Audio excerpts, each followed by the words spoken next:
Hey, what's up, guys? I want to do a video debunking the geologic column because there's just absolutely so many flaws to it, and it's still around for some reason. The idea is still around. But I mean, that's how evolution works, right? It doesn't matter how much evidence is against it, we're going to keep it because it's the best we got, right? And we're going to still try to add on to it. It's absolutely ridiculous. Okay, so I picked the Grand Canyon because it's just a perfect example of you can see all the layers. It's just a wall of different layers. When we look at these layers, we don't see any evidence of millions of years. Where is the evidence from millions of years? Where's the erosion? Where's the holes from animals and roots that have dug through it over millions of years?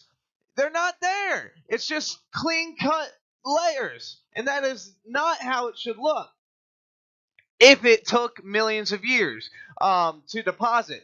Also, another problem with the clean cut layers is if you look at my absolutely terrible drawing or painting in the top left here, um, this is what the geologic column looks like in real life, right?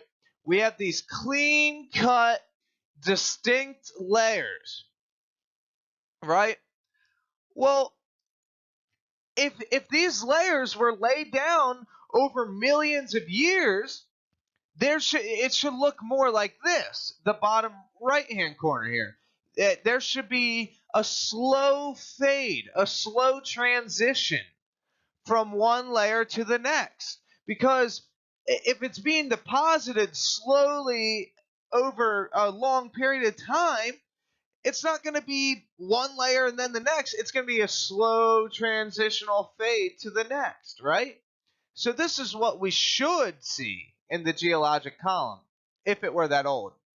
But it's absolutely not. And those layers were not deposited over long periods of time. Those layers were deposited because of Noah's flood. What happened was, there was a global flood, a Noah's Ark, and it came through and it wiped out all sorts of stuff, and it picked up a bunch of dirt and then laid it down. And we know that if we take a bunch of dirt and we put it in a jar and then we pour water in that jar and shake it up, that water is going to hydraulically sort the rock or the dirt in that jar, based on its density. So there will be layers of dirt. If you shake that jar up, it'll sort it out into layers of dirt. And what will those layers of dirt look like? They will look like the top left picture here. These distinct layers. All right, so the evolutionists want you to believe that uh, they find these fossils in the different layers of the dirt, and you only find specific fossils in specific layers because that animal lived at that time period. Blah blah blah. It's a lie. It's not true. There are plenty examples of animals found in the wrong geologic layer. So, what's the explanation for that? Well, for me, the explanation is Noah's flood. You know, and so another thing is, we find animals in like a lower layer, right? And then they'll disappear for a couple layers, and then you'll find that same animal way up here in the geologic column. So what happened? Did that animal go extinct for 100 million years and then just pop up again in life? I highly doubt it. All right, polystrate fossils. This is another dead giveaway that the geologic column was not formed over millions of years. It's ridiculous. So what a polystrate fossil is, it's a fossil that is protruding through multiple layers of the geologic column. So if you look in the top left here, I'll circle it or square it. This is a good illustration of what a polystrate fossil is. So this tree is protruding through these different layers of the geologic column. If those layers are millions of years old, did that tree stand up for millions of years while the dirt slowly formed around it? I highly doubt it. That doesn't make much sense to me. I think the tree would die, fall over, and rot away by then, right? Um, Another even more of a problem is we find trees upside down as polystrate fossils. Hmm, that makes it a little trickier, doesn't it? Well, let me make it even a little bit harder for you. We have found a whale fossil standing up on its tail, with its head up here and its tail down here, going through multiple layers of the geologic column.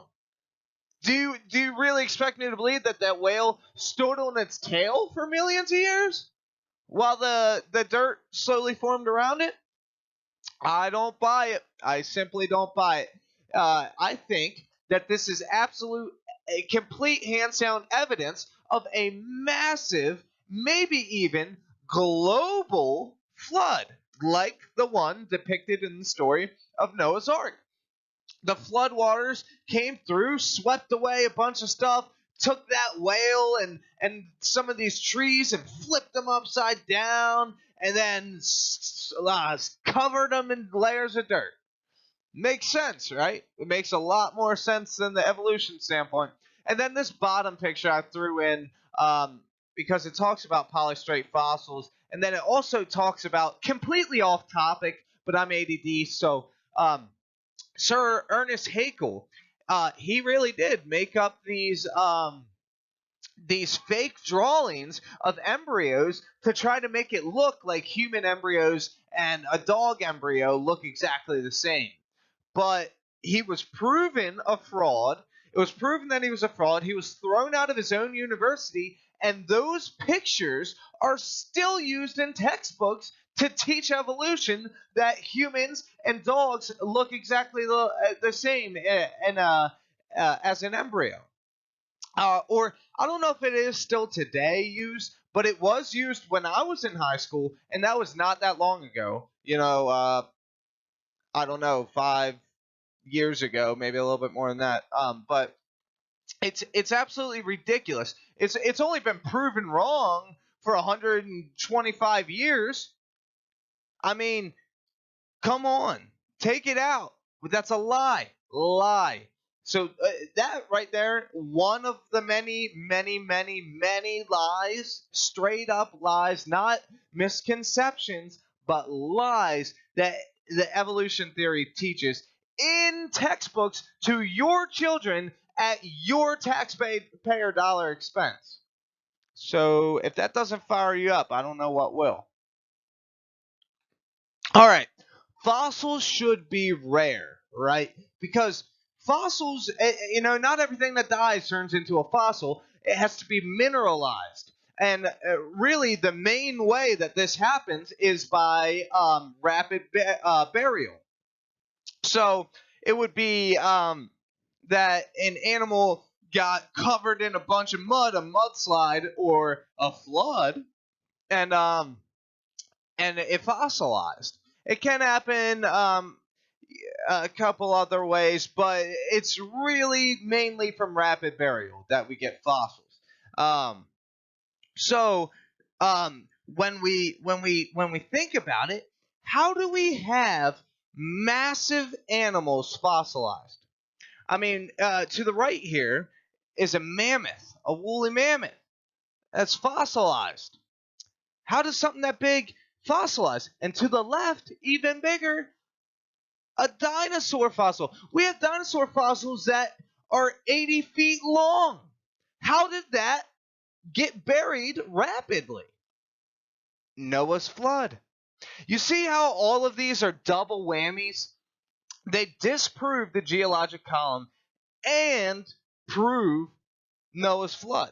Every single one of them. But anyways, nowadays we see if an animal dies, the buzzards come and tear it to shreds and scatter it across the woods, and erosion comes. I mean, I don't know, it decomposes or whatever.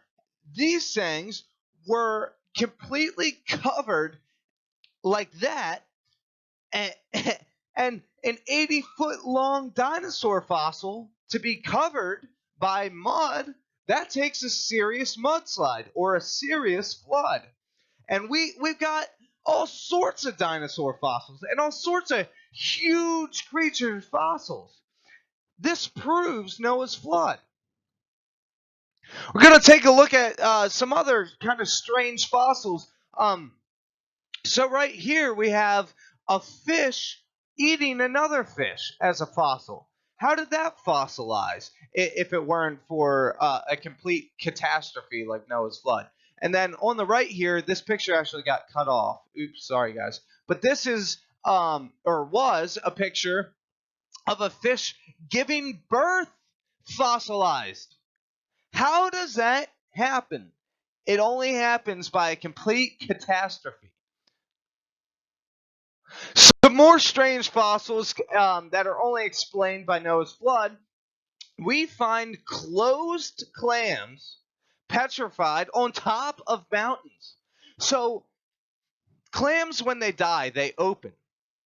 So it had to be buried quickly for it to be in the closed position. And then how did it get on top of a mountain along with seashells and other things? This is only explained by the flood of Noah. Another thing that is only explained by the flood of Noah. I can't.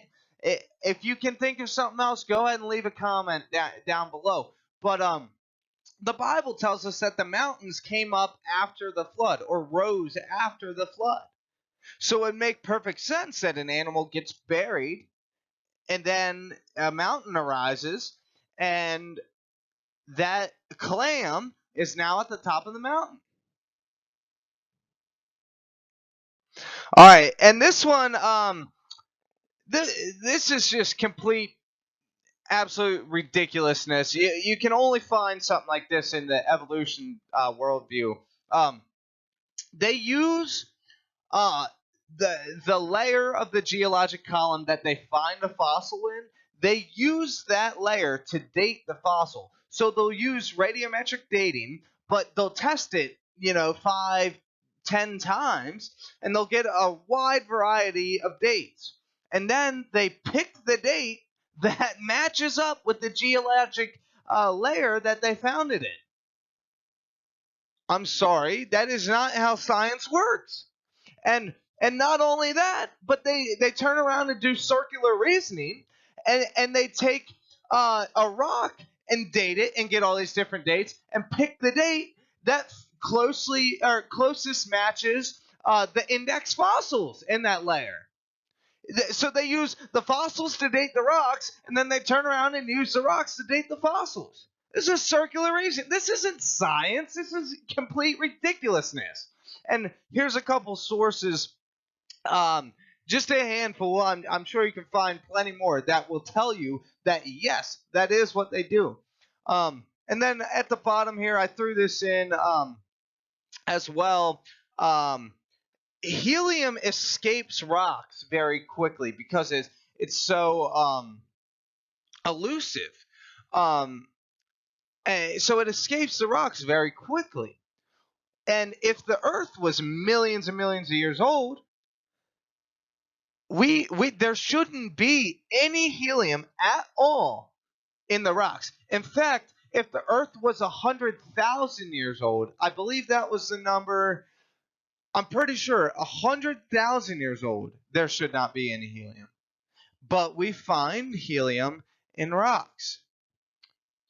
So the Earth isn't that old, right? Anyways, guys, this is just it's ridiculous. Evolutionists claim to have all this evidence, blah blah blah. They don't. There should be millions of transitional fossils, for instance, in this geologic column, right? There should be millions of them. But we can't find a single one. And people would go, oh, yes, we have. We found transitional fossils. This is what they mean by a transitional fossil. They find an animal that sort of kind of looks like a whale, right? but it has legs. It was a land animal, right? And then they'll show you a picture of those fossils, and then they'll show you a picture of an animal that looks like a whale that has fins. And they go, see the transition? There's no transition there. You wanna show me a transitional fossil? This is what you have to find: an animal that looks like a whale with legs, and then an animal that looks like a whale with slightly less legs, and then an animal that looks like a whale with slightly less legs, and then an animal that looks like a whale with developing fins, and then a true whale with fins. That would be a true transition. They can't find it anywhere because it simply does not exist, except for in the minds of the evolutionists and in your children's textbooks. Um, they use a lot of fraudulent transitional fossils as well that have been proven fraudulent, but they just keep them in the textbook anyway. And one last thing before I end the video. Another thing wrong with the fossils is, why do we have living fossils? That's an animal that's alive today that looks exactly like an animal that we find fossilized. So, for instance, they say shrimp that we find are 400 million plus years old. Eh, I believe it's around the 400 million range for shrimp. But the fossils that we find in shrimp look exactly like the shrimp that we have today. Where's the evolution? In 400 million years, this animal has not changed the slightest bit.